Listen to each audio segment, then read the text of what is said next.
Some analysis. Let's cross to Ovigwe in Ankara. He's a policy analyst and the co-founder of research hub Afripolitica. Thanks for speaking to us here on TRT World. So now, whoever becomes the next president of Nigeria, what are the main issues that he's going to have to tackle? Well, right off the bat, it has to be economy and security. I think those two are neck and neck. You really can't put one ahead of the other, because if you look at, for instance, with economy, Nigeria is facing 21% inflation, unemployment is 33%, and youth unemployment in particular is about 60%. So there is a lot of dissatisfaction in the country. So even though you've seen over the last about 20 years since 1999, you would see that democracy as a form of governance has consistently been supported very much by the population, but specifically people are dissatisfied with governance. And I think one of the best ways on that to contextualize that was a poll done by Afrobarometer, which is a very reputable polling organization in Africa. And it says 21% are satisfied with democracy as a way of governance in 2022. That is very low compared to 81% in 2000. But at the same time, 70% of people believe it's still the best system. So it's more a case of people support the process, but they're dissatisfied with the outcomes.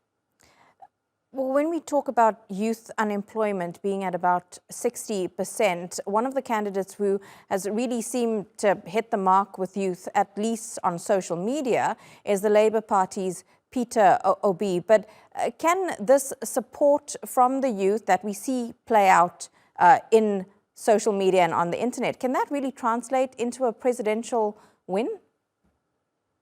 Yes, it really can, if this segment of the population really comes out to vote. So we have about 90 people eligible to vote, registered voters with voters card that are eligible to vote, and 12 million of that 90 million is first-time voters. So that, of course, tells you these are very, very young people, about 18 and a little bit older. So it has a lot of support around that base. And again, it goes back to that unemployment rate. People are really concerned about their future. We are facing fuel crisis in the country, currency shortages, security is even worse than it was before President Buhari came into office. So there's a lot of concern and anxiety in the country. And that is why, if you look at all of the candidates, in one way or the other, they are speaking to creating jobs. So Tinubu, for instance, talking about job creation, industrial revolution, and security. Peter Obi is more focused on tackling corruption and moving from a consumption economy to a production economy, signaling job creation as well. The same thing goes for Atiku. So it's about job creation and tackling security. So these are the two main issues. But I think Peter Obi, because he's much younger, seen as more vibrant, and has experience like the others, I think the youths tend to identify with him more. And Ovigwe, when we talk about Nigeria, we can't deny that it's, of course, not just the most populated country in Africa, but also it has the biggest population. And regionally and on the continent, this is going to have an influence on geopolitics and economic development. How will the outcome of these elections affect Africa and West Africa in particular? So if we start with West Africa, for instance, of course, you may be aware of that we've seen coups very recently in Guinea, Burkina Faso, Mali, and even Nigeria's neighbor to the north, Chad. So there's a lot of concern if this would be a smooth transition process. Right now, more of that fear is because of the insecurity, in the country. There are parts of the country where we don't even expect elections to really hold because of the insecurity. But if you look at the region in particular, I think apart from Nigeria being able to show that it can transition and not fall into a coup like its neighbors, it holds about 65% of West Africa's economy. So how it performs economically is very, very relevant for the sub-region of West Africa.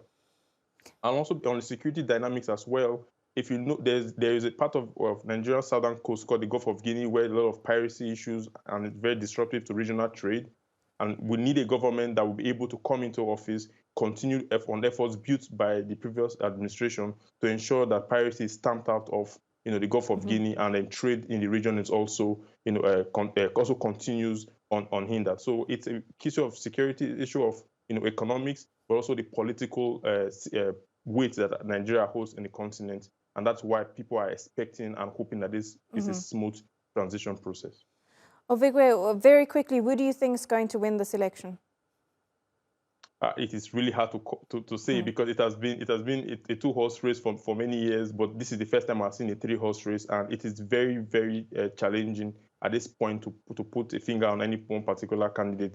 But if the youth population really come out like the way they've voiced their support on social media, I believe Peter Obi might end up, disrupting the process and actually emerging the winner at the end of the day. Yeah, what a disruption that would be. Ovigwe Egwegu in Ankara, thank you so much for your analysis.